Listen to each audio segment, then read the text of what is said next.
კეთილო ხალხო,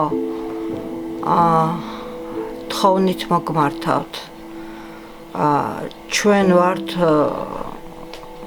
მე ვარ მარტო ხელადე და ორ შიშმოკირთან ერთად. ჩემ შვილებს გიორგის ჭირდება გამოკვლევები ვინაიდან და რადგანაც მას აქვს მძიმე ფორმის ეპილეფსია, დღეში 4-5 გულყრა ემართება დიდი.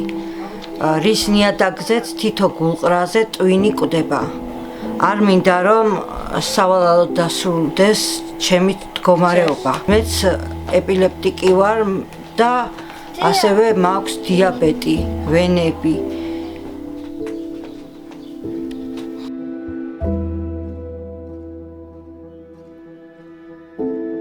გადარიცხეთ ნებისმიერი თანხა ჩერნოვეცკის ფონდის ოფიციალური საიტის მეშვეობით.